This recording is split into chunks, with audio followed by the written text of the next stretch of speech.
High guys, नमस्ते। आज चाहिँ म नेपालको जेन्जी आन्दोलन, चुनाव र राजनैतिक परिस्थितिको बारेमा केही कुराहरू भन्न मन लाग्यो। यो चाहिँ मेरो व्यक्तिगत कुरा हो, नितान्त मेरो मात्रै सोच हो यो। मैले भनेका कुरा सबै कुराहरू सही हुनुपर्छ भन्ने पनि छैन, मेरो सोच सबैसँग मिल्नुपर्छ भन्ने पनि छैन। म यो देशको एउटा नागरिक भएको नाताले केही कुराहरू भन्न मन लाग्यो, मनमा लागेका। अब यहाँहरूलाई थाहै छ, भदौको आन्दोलन भयो जेन्जीको नाममा। त्यसले मेरो विचारमा 10-12 वर्ष पछाडि धकेलेको छ हाम्रो देश नेपाललाई। पहिला माओवादीको युद्धकाललाई पनि, मतलब युद्धले गर्दाखेरि पनि 10-12 वर्ष धकेलिएको थियो। अहिले पनि 10-12 वर्ष त पक्कै पनि धकेलिन्छ, किनभने त्यति धेरै क्षति भएको छ हाम्रो देशमा, सरकारी सम्पत्तिहरू। सो यो जति पनि भए, जे भए होइन, के को लागि भयो भन्ने कुराहरू चाहिँ अहिले प्रुफ हुन सकिरहेको छैन। के यो आन्दोलन केपी शर्मा ओलीको सरकारलाई ढालेर सुशीलाजीलाई इन गराउनु मात्रै थियो त? अब अहिले फागुन 27 गते जुन चुनाव भनिएको छ, यो चुनावमा के नै डिफ्रेन्स छ पहिलाको चुनाव र अहिलेको चुनावमा, होइन? त्यही पार्टी, त्यही नेताहरू उठ्नुहुन्छ हो। एक दुईवटा पार्टीहरू नयाँ प्लस भएका छन्, जस्तै अब कुलमानजीको, अब अरू एक दुईवटा भनौँ न हर्कजीको, त्यो एक दुईवटा एड भएका छन्। कि त्यो त्यसको लागि मात्रै हो त यो आन्दोलन, मतलब यो जेन्जी आन्दोलन, होइन? मलाई त लाग्दैन कि अब कुनै एकदम धेरै चेन्ज आउँछ यो देशमा भन्ने कुरा त मलाई लाग्दैन। किनभने अब कसैको पनि बहुमत आउँदैन, डेफिनेटली आउँदैन। यो कुरा चाहिँ यहाँहरू सबैलाई थाहै छ, होइन? अब झन् पार्टीहरू थपिएका छन्, होइन? अब अभियसली अब काङ्ग्रेस र एमालेको केही सिटहरू घट्न सक्छ, होइन? हर्कजीको प्लस हुनसक्छ, कुलमानजीको प्लस हुनसक्छ, केही नयाँ पार्टीहरूको प्लस हुन सक्ला, होइन? आखिरी जसरी पनि यो 5-6वटा 7-8वटा पार्टी चाहिँ लाई नै दिने हो भोट। किनभने हाम्रो भोट हामी खेर हाल्न पनि, खेर जाओस् भन्ने पनि चाहँदैनौँ। जुन कि थाहै नभएको पार्टीहरू छ उसले भोट दिएर हाम्रो अमूल्य भोट भनौँ न, त्यो हाम्रो खेर जाओस् भन्ने पनि हामी चाहँदैनौँ। त्यही भएर आउने चुनाव पछि पनि हुने सरकार यही नै हो, एमाले, माओवादी, काङ्ग्रेस, होइन, रासोपा। अब दुईवटा पार्टी थपिन्छ मेरो विचारमा, अरू त थपिँदैनन् होला त्यति धेरै। अब दुईवटा थपिन्छ, हर्कजीको र कुलमानजीको, होइन? उहाँहरूले पनि केही सिटहरू त पक्कै पनि लिएर हुनुहुन्छ। त्यसपछि आखिरी त सरकार चलाउनलाई त कसै न कसैसँग त एड हुनै पर्यो, मिल्नै पर्यो, मर्च हुनै पर्यो, होइन? अनि के चाहिँ डिफ्रेन्ट भयो त अब जेन्जी आन्दोलनको कारणले गर्दाखेरि, होइन? त्यही 2 वर्ष अगाडि चुनाव भयो, बस यति मात्रै हो। अनि त्यो चुनाव त शेरबहादुरजीले नि गराउनुहुन्थ्यो, केपीजीले पनि गराउनुहुन्थ्यो, भोलि प्रचण्डजीले पनि गराउनुहुन्थ्यो, होइन? त्यही भएर मलाई चाहिँ खासै यो आन्दोलनको उपलब्धि केही पनि देखिनँ मैले अहिलेसम्म, है, आजको दिनसम्म चाहिँ। लेट्स सी भोलि के हुन्छ, आई डोन्ट नो, होइन?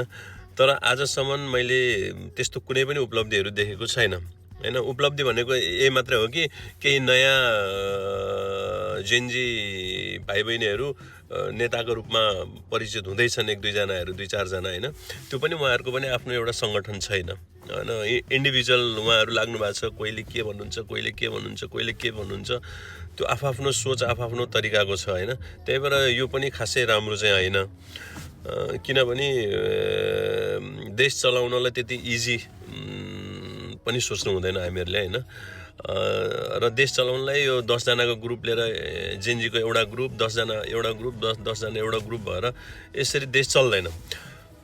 यदि देशलाई उहाँले नेतृत्व गर्नुहुन्छ, उहाँहरूको सोचलाई अगाडि बढाउन चाहनुहुन्छ भने एक ढिकाउनु पर्यो, जेन्जी ग्रुप भाइ बहिनीहरू सबै एक ढिकाउनु पर्यो। अनि त्यसपछि मात्रै उहाँहरूको सोच संसदमा राख्नु पर्यो, चुनाव जित्नु पर्यो, आउनु पर्यो, राख्नु पर्यो, अनि त्यसपछि के होला। एउटा ढिक्का भएपछि, नत्र तपाईँहरूकै चाहिँ 10, 12, 15 ग्रुप भएर एकजनाले के भन्छ एकजनाले के भन्छ एकजनाले के भन्छ त यसरी कसरी हुन्छ र, होइन? यो त डेफिनेटली हुँदैन यो कुराहरू चाहिँ। योभन्दा मलाई चाहिँ मेरो व्यक्तिगत हिसाबमा मलाई लागेको कुरा चाहिँ अब आज काङ्ग्रेसले पनि संसद पुनर्स्थापनाको लागि चाहिँ रिट हाल्यो अरे, होइन? माओवादी एमाले हालेको छ पहिला। मलाई चाहिँ मेरो चाहिँ सोचमा मलाई के लाग्छ भने सबैभन्दा उत्तम विकल्प भनेको संसद पुनर्स्थापना हो, होइन?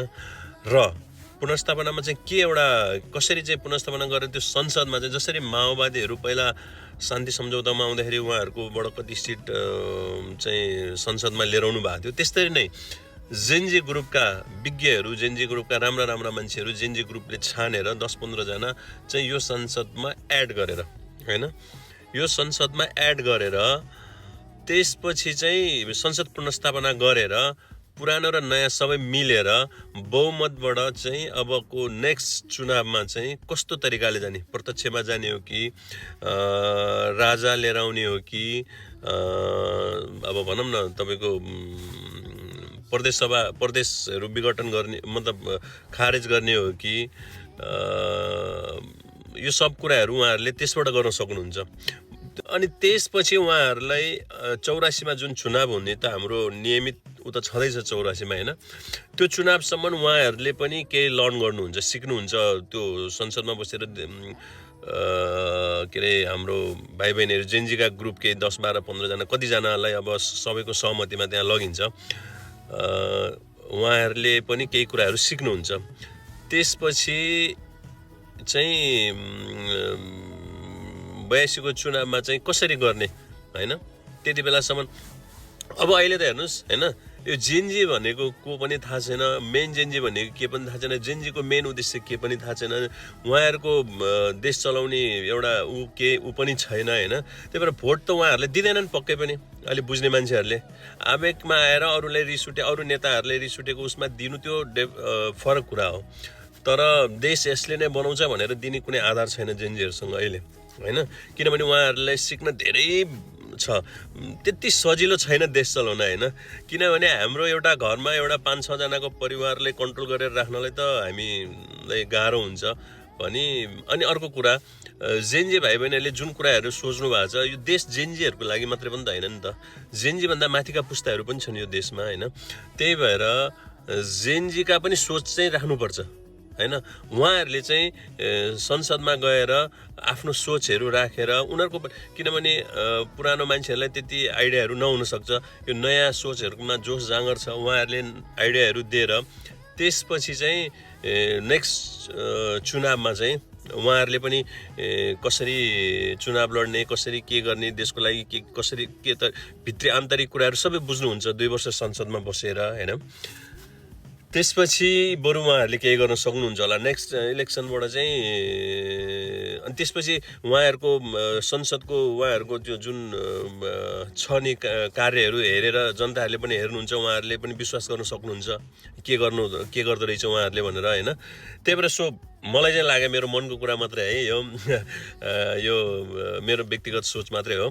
सो मेरो विचारमा चाहिँ संसद प्रस्तावना भएर जेनजीका पनि 12-15 जना ग्रुप चाहिँ त्यो संसदमा एड भएर अनि उहाँहरूले पनि सिक्नुहुन्छ, त्यसरी नै नेक्स्ट चुनावको लागि उहाँहरू पनि तयारी हुनुहुन्छ अनि आफ्नो मागहरू पनि त्यहाँ इन्भल्भ गराएर बहुमतले पारित गरेर अनि बल्ल हुन्छ जस्तो मलाई लाग्छ। नत्र त फेरि त्यही हो, भोलि 4-5 वटा ग्रुप मिल्यो, के अरे पार्टी मिल्यो, सरकार बनायो, भोलि सबैको सोच एउटै हुँदैन। हर्कजीको एउटा सोच छ, रविजीको एउटा सोच छ, कुलमानजीको एउटा सोच छ, काङ्ग्रेसमा। सो मेरो मनको कुरा मात्रै है, त्यही भएर यहाँहरूलाई कस्तो लाग्छ, होइन? यो जस्ट एउटा मेरो मनको कुरा मात्रै हो, मलाई चाहिँ त्यस्तो लाग्यो। सो संसद पुनर्स्थापना भएर के अरे जेनजीहरूले पनि त्यसमा इन्भल्भ गरेर नयाँ सरकार बनाउनु नै राम्रो होला जस्तो लाग्यो मलाई चाहिँ। राष्ट्रिय सहमतिको सरकार भनौँ न एक हिसाबले।